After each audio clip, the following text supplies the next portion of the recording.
Eu tenho, desculpa eu contar assim umas histórias, mas me vem assim na cabeça, eu tenho um padre que ele é muito dinâmico, muito, é meio doidinho, mas ele é um doidinho santo, aí eu deixo, né, eu dou uma, né, eu dou não dou corda não, senão, não precisa de corda não aquele lá, eu só deixo, eu vou monitorando e deixo, porque realmente é por amor de Cristo, e aí deixa o Espírito de Cristo, né?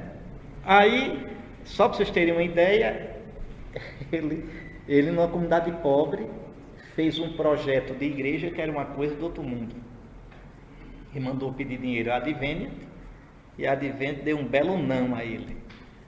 Aí ele chegou no domingo e disse: olha, eu recebi a resposta da Adventist, e a resposta foi não. Mas eu não vou ficar triste não, porque graças a Deus a gente tem o dinheiro. Aí todo mundo riu, né? Ele disse: está no bolso de vocês, vamos construir. Aí na semana seguinte, 5 horas da manhã, ele colocou bota de borracha, pegou uma picareta e começou a cavar o alicerce da igreja dele lá. E só terminou quando construiu toda. É uma igreja linda, uma igreja, veja, que podia ser igreja de um bairro chique do Recife. E aquele povo pobre construiu com ele. É um negócio tão interessante que a igreja passa o dia todo aberta e ninguém entra para roubar, que o povo cuida. Entende? Uma igreja enorme. Ele construiu. Inventou tudo quanto era doidice. Vendeu bilhete para show de Roberto Carlos, e quando o pessoal foi, era ele de peruca cantando. Fez muita doidice. Fez um bingo com uma vaca e colocou, fantasiou a vaca e puxava pelo meio da rua. A cidade onde ele está tem muito veranista que vem do Recife, vem de outros cantos, vem até de outros países, porque é naquele complexo, Porto de Galinhas, um pouco mais lá. É uma praia mais bonita do que Porto de Galinhas. Então, aí pronto, o pessoal todinho já o conhece, sabe as doidices dele. Né? O pessoal na praia, ele passa, coloca uma batina e sai com cartaz, os horários de missa pelo meio da praia. Aí o pessoal: lá vem o padre. O resultado é que essa igreja, que é uma igreja enorme, na época de veraneio, essa igreja enorme tem 3 missas aos domingos, e às 3 o povo fica do lado de fora, que não tem lugar para todo mundo. É assim, pelo jeito do padre, né? Não tem muito juízo. Mas aí eu digo a ele, aí ele tem lá uma fundação que ele criou lá, Boa Semente, que aí tem médicos, tem advogados para o povo, né? E ele pergunta: Dom, vai me transferir agora? Eu quero saber, para saber aqui. Aí eu digo a ele: não, vá ficando, eu não vou mexer com você agora, mas saiba que na hora que eu precisar eu vou mexer, né? Esteja livre interiormente para dizer seu sim a Nosso Senhor. E ele diz uma coisa bonita, e não é para fazer bonito não, ele diz do coração. Ele diz: olha, Dom, o Senhor não me tirando do altar, o resto, onde tiver o altar, está a minha paróquia. E eu sei que é verdade.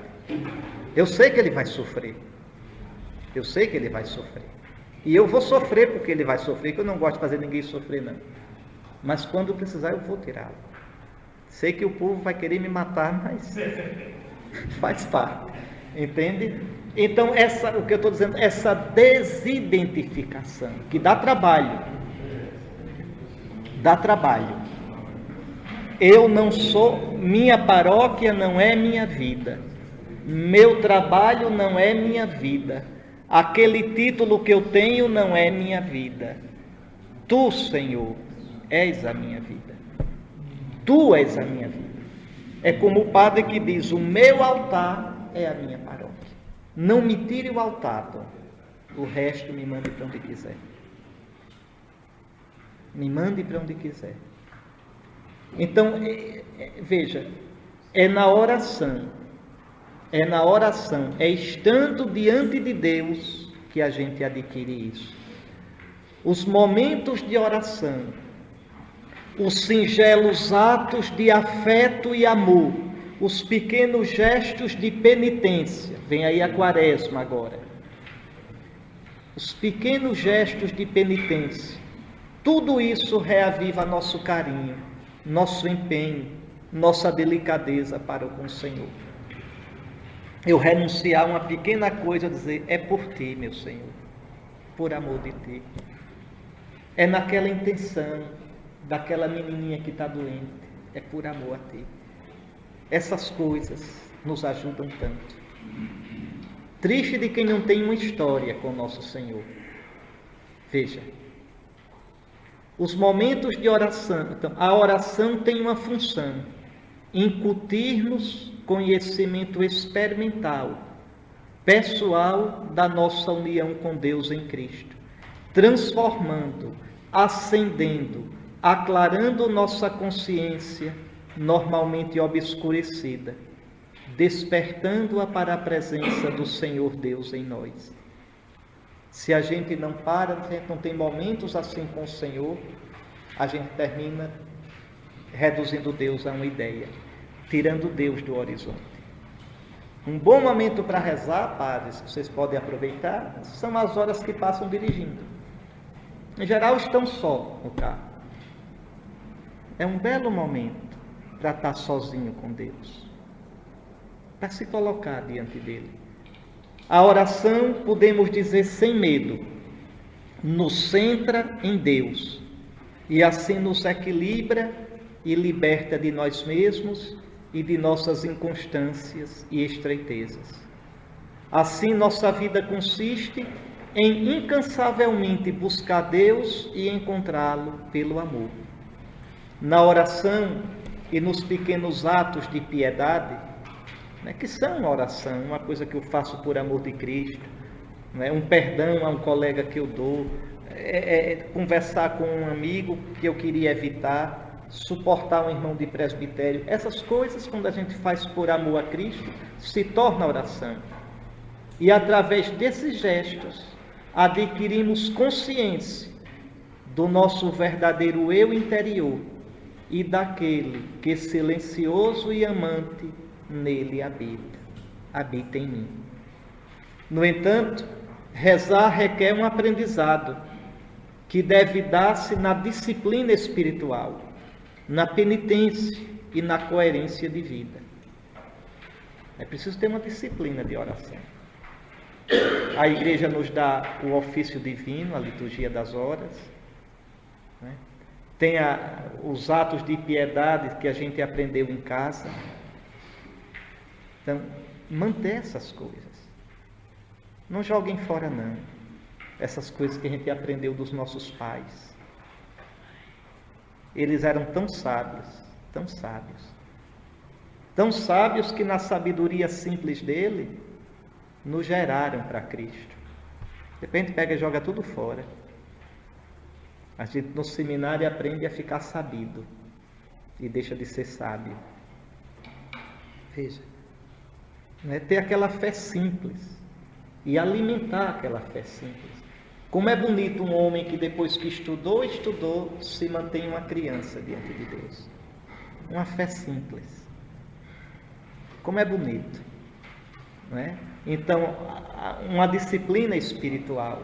Hora de rezar, rezar, com vontade ou sem vontade. Por isso, a liturgia das horas. Lembre que vocês prometeram, nós prometemos rezar integralmente a liturgia das horas. A liturgia das horas não é oração pessoal. A liturgia das horas é nosso dever, faz parte do nosso ofício sacerdotal em benefício da igreja e do mundo. Ela prepara e continua, prolonga a Eucaristia. Não é rezar para eu me sentir bem, é rezar pela humanidade, pela igreja. Por isso a gente deve ter cuidado, uma coisa que, aqui é a opinião minha, quem pensar diferente tem toda a razão também.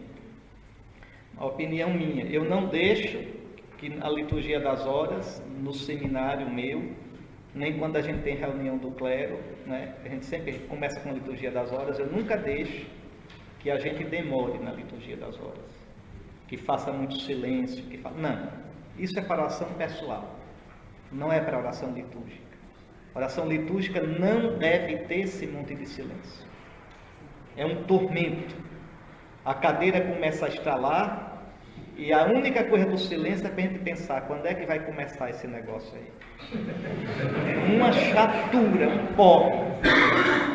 porre. Liturgia das horas tem hora. Liturgia começa e termina. Pronto. Que quem está bem diga que pena que terminou. E quem está se arrastando diga graças a Deus. Mas é. Então liturgia não tem lugar para lenga-lenga. Aí eu chego em casa, eu sou muito franco com vocês. Eu chego em casa cansado. Depois de amanhã todinha na cúria. Aí está a hora do almoço, com fome, cansado, abusado da vida, mas tem a hora média para rezar. A vontade que tem é não rezar. Aí digo, mas homem, em 10 minutos eu resolvo isso. Aí vou na capela e rezo. Agora, se eu for rezar para ficar dormindo em cima de um versículo, suspirando, aí eu não rezo nada. Vinde, ó Deus, em meu auxílio, socorrei-me sem demora. Glória ao Pai, papapá. O anjo e acabou e vou almoçar sossegado. Aí você diz, mas para que serve? Serve para tudo. Porque, atenção, na liturgia não interessa os sentimentos.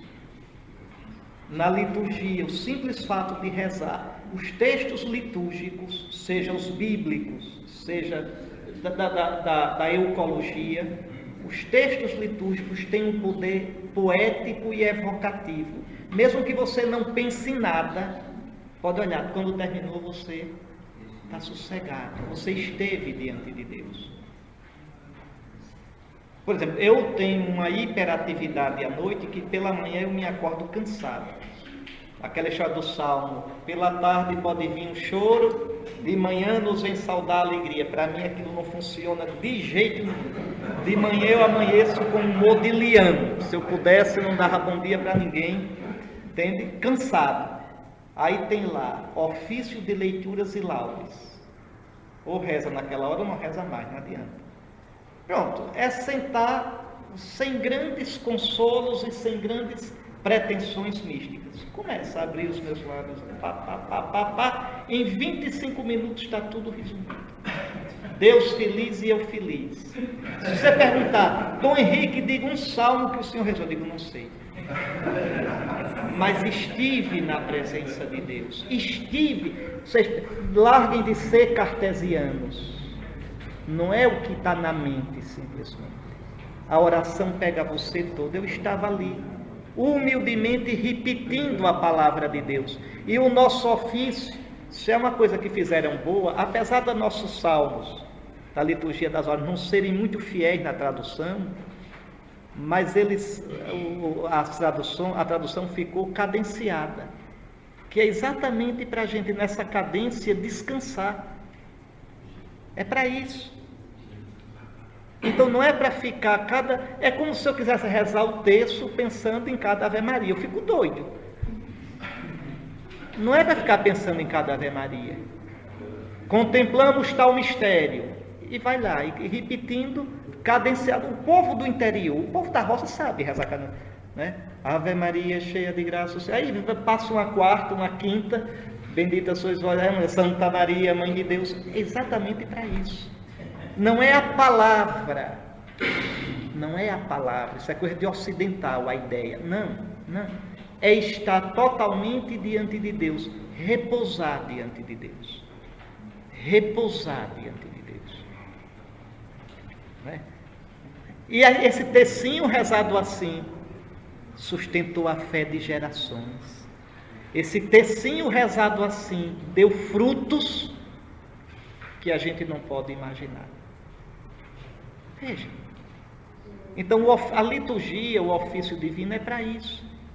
Em 10 minutos você reza a hora média. Aí quando vem a preguiça, diz, por que eu não vou rezar?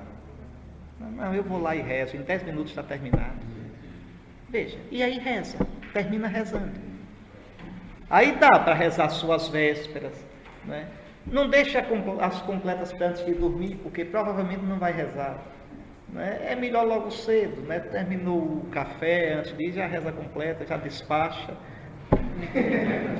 Entende? Veja, essa simplicidade, ser prático diante de Nosso Senhor. Não precisa ficar ali fazendo o exame de consciência de 1 hora, porque não vai fazer. Vai fazer uma vez, depois não faz mais. Esse realismo simples diante de Deus. O importante é criar espaços para Deus na sua vida. Criar espaços. Pois bem, também me permitam aqui, né, fazer uma distinção entre reflexão, meditação e oração. Vocês podem dar outro nome para isso, outros nomes, mas na primeira, a meditação a reflexão.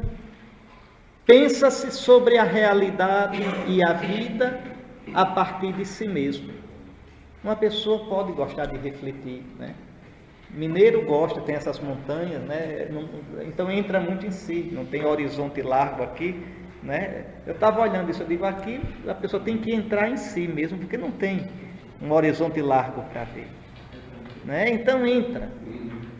Então você pode ficar ali matutando sobre a vida, matutando sobre o seu trabalho, isso é reflexão, não é? Refletir é um bem, é uma riqueza. Refletir ajuda-nos a ser mais maduros, a nos conhecer mais, a agir de modo refletido.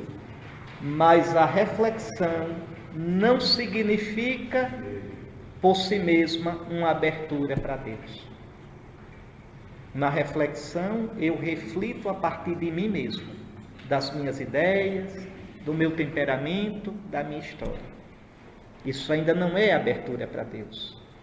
Depois, a gente tem, né, a meditação.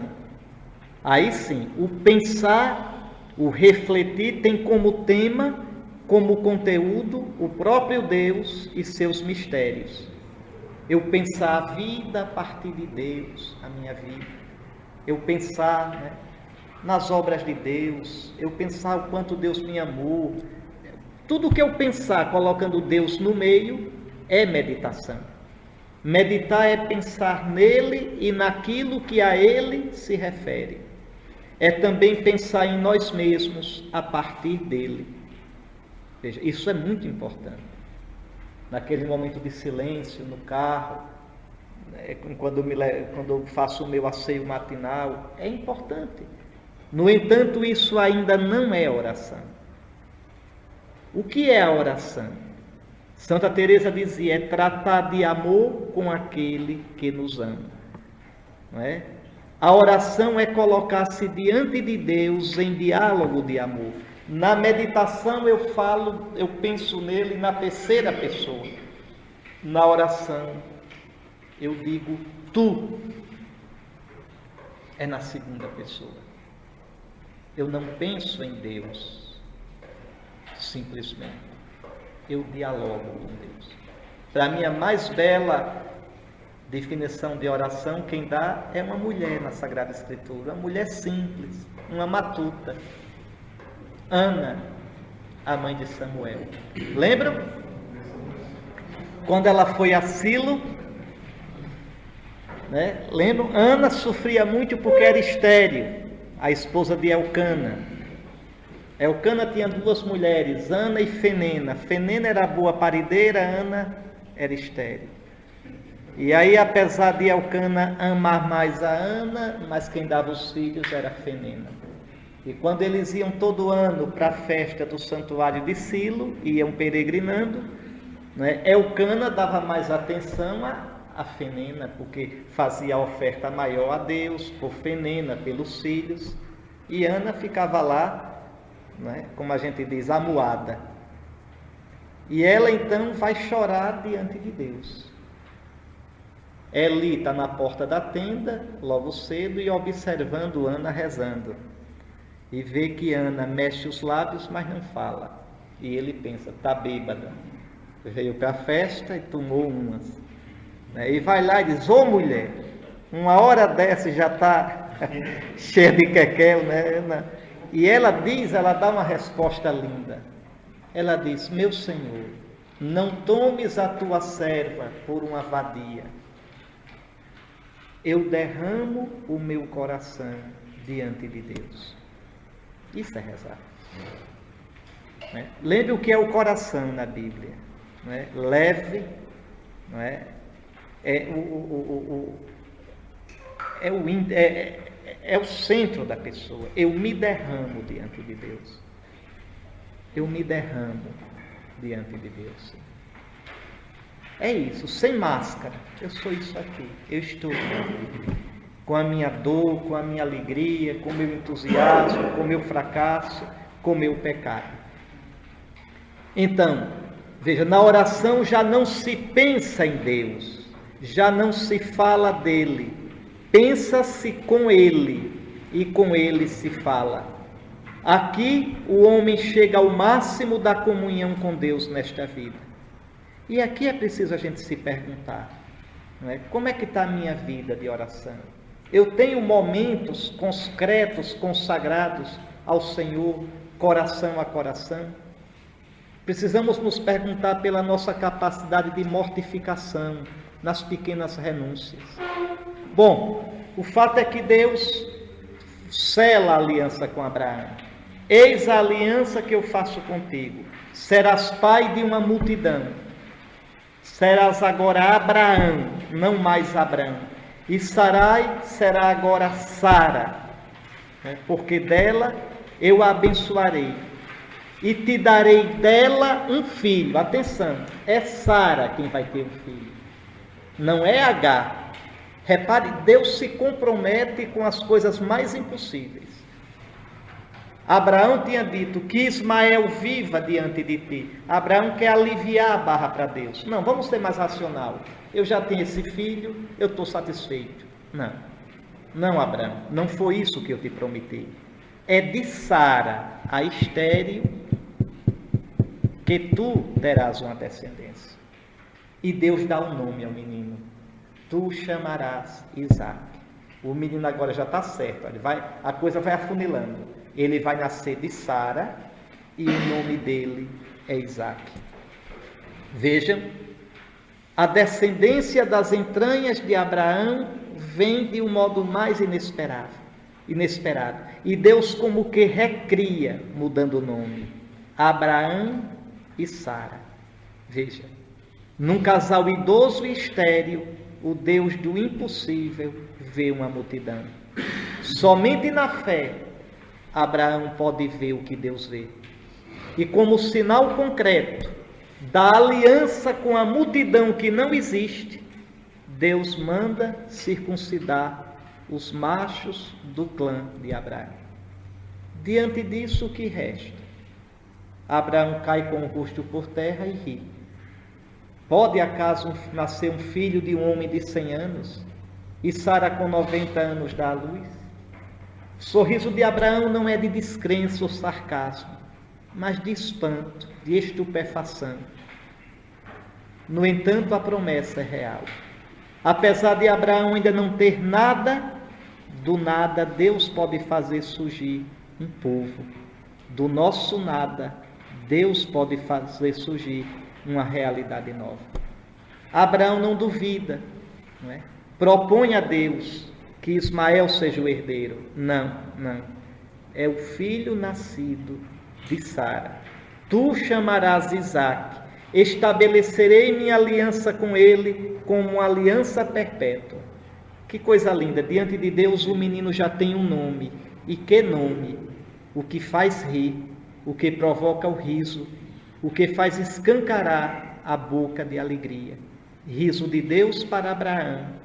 Riso cansado do velho Abraão pelo sonho feito realidade. Mas a novidade não termina por aqui.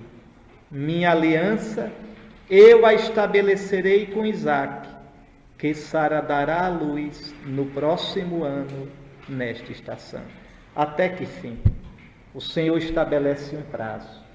Depois de 25 anos, Deus dá uma data no próximo ano, nesta estação. Os tempos do Senhor, os modos do Senhor, quem jamais vai se acostumar com eles? Que nosso Senhor nos ajude a aprender com Ele, os modos dEle, os tempos dEle, o jeito dEle, a lógica dEle. O nosso auxílio está no nome do Senhor.